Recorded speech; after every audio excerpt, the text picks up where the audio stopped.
Foundation వ్యవస్థాపకులు చిరకాల మిత్రులు కాచం సత్యనారాయణ గారు, గౌరవనీయులు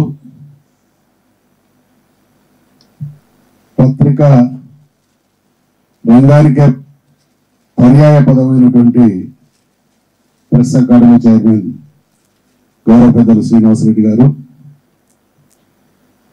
మేత్రి విశ్వంబర నిర్వాహక వర్గానికి సంబంధించినటువంటి వేదిక పైనటువంటి మిత్రులందరికీ, కార్యక్రమానికి వచ్చేసినటువంటి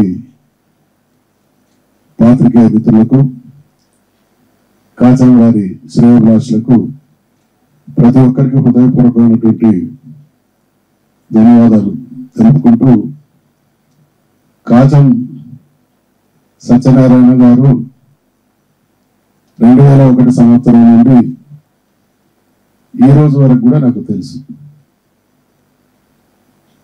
కాచం సత్యనారాయణ గారు ఒక స్వాప్నికుడు, ఒక సాహసికుడు. నిజంగా ఈ మాట నేను ఎందుకంటున్నానంటే, ఏదైనా ఒక వృత్తిని మనం ఎంచుకునేప్పుడు ఈరోజు కంప్యూటర్ సైన్స్ చదువుతున్నటువంటి విద్యార్థులందరూ తప్పకుండా ఓ సాఫ్ట్వేర్ ఇంజనీర్ కావాలనుకుంటారు.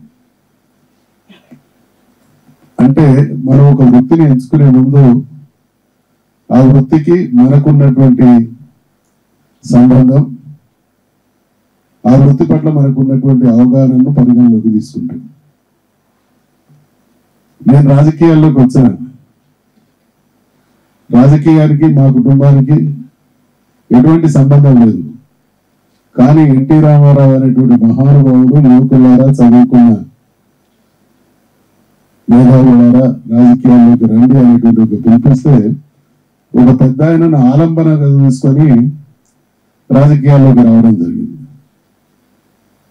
నేను ఆ వృత్తిలోకి వచ్చిన తర్వాత మా పిల్లల్లో ఒకరిద్దరికి ఆ జిజ్ఞాస ఏర్పడ్డది, మేము కూడా రాజకీయ నాయకులు కావాలి. కానీ తనది కానటువంటి వృత్తిని ఛాలెంజ్ గా తీసుకొని ఆ వృత్తిలో రాణించడం అనేది ఇందాక సత్యనారాయణ గారు చెప్పిండు, తర్వాత పెద్దలు శ్రీనివాసరెడ్డి గారు కూడా చెప్పిండు.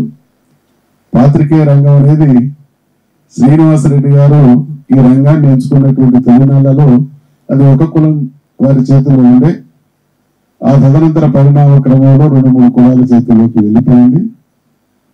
అందులో వైశ్య కమ్యూనిటీకి సంబంధించినటువంటి పాత్ర మాత్రం నామమాత్రమే. మరి అటువంటి నామమాత్ర పాత్ర ఉన్నటువంటి సామాజిక వర్గం నుండి వచ్చి డబ్బులు లేకున్నా, ఆ ఫీల్డ్ పరమైనటువంటి అనుభవం లేకున్నా దానిలోకి వచ్చి రాణిస్తూ 10 మందికి ఆదర్శంగా నిలవడం అనేది చాలా గొప్ప విషయం. అటువంటి మరి సక్సెస్ ను ఛేదించి సాధించడం అనేది సత్యనారాయణ గారికే చెల్లింది.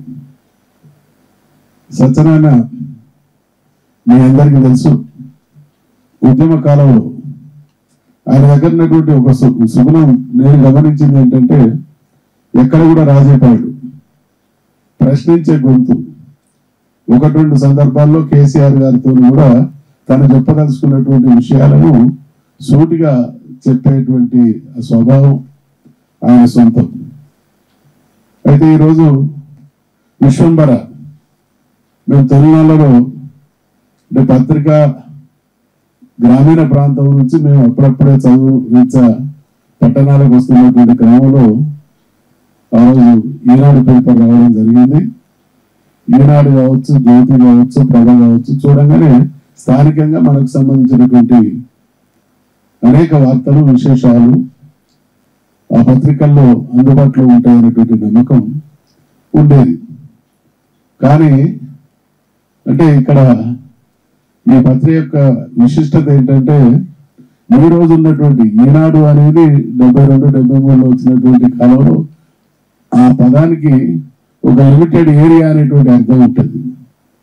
కానీ ఈ పోటీ ప్రపంచం కాబట్టి ఈ రోజు ఉన్నటువంటి ప్రపంచానికి అతీతంగా విశ్వ విశేషాలు కూడా తెలుసుకునేటువంటి సమాజంలో దక్కుతున్నాం. కాబట్టి విశ్వం అనేటువంటి పదం ద్వారా మొదలే ఒక రకమైనటువంటి ఆసక్తి కలిగించడం, మీ పేపర్ పేరు చూడగానే విశ్వంబర అనే పేరు చూడగానే మొదలు ఒక్కసారి ఈ పేపర్ చూడాలనేటువంటి భావన కలుగుతుంది. ఫస్ట్ టైటిల్ సెలెక్షన్ చాలా బాగుంది. దాంతో పాటు పేపర్ క్వాలిటీ కూడా 1 సంవత్సర కాలం క్రితం పుట్టినటువంటి పేపరు పుట్టిన తొలి రోజులోనే ఆ టైటిల్తో ఆ క్వాలిటీతో వచ్చిందంటే ఖచ్చితంగా ఒక్కసారి పేపర్ చూడాలనేటువంటి అనురక్తి ఆసక్తి కలిగే విధంగా ఉంది. కాబట్టి ఖచ్చితంగా మీరు ఇందాక మాట్లాడినటువంటి విషయం చెప్పినటువంటి అనేక విశేషాలను చూస్తే కంటెంట్స్ కూడా బాగున్నాయి అనేది పాఠకుడికి అర్థమైంది. ఈ 3 కలిసినాయి కాబట్టి 1 సంవత్సర కాలంలోనే విశ్వంబర అనేటువంటి పత్రిక మన రాష్ట్రంలో మన ప్రాంతంలో తనదైనటువంటి ఐడెంటిటీని చూపించగలిగింది.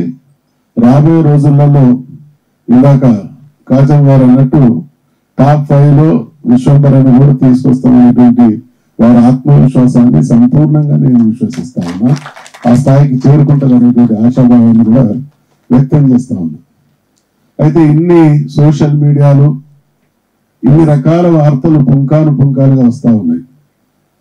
కానీ ఒక విషయం మనందరికీ తెలుసు, రామాయణంలో రాముల వారు ఆ పుష్పక విమానంలో ప్రయాణం చేసినప్పుడు ఎందరెక్కినా ఒకరికి చోటు ఉండేది.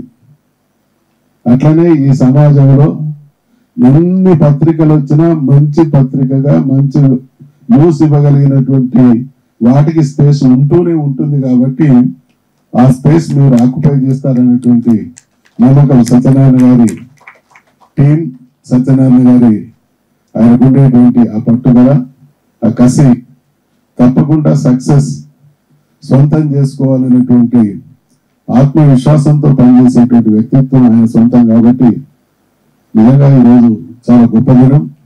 విశ్వంబర నేను ప్రతిరోజు వింటున్నా, న్యూస్ అప్పుడప్పుడు మాత్రమే చూస్తున్నా. 1 సంవత్సర కాలం మనకు తెలుసు, ఒక పత్రిక స్టార్ట్ చేసిన తర్వాత ఈ మొదటి ఆటుపోట్లు అన్ని కూడా 1 సంవత్సర కాలంలోనే సర్ఫేస్ అవుతాయి.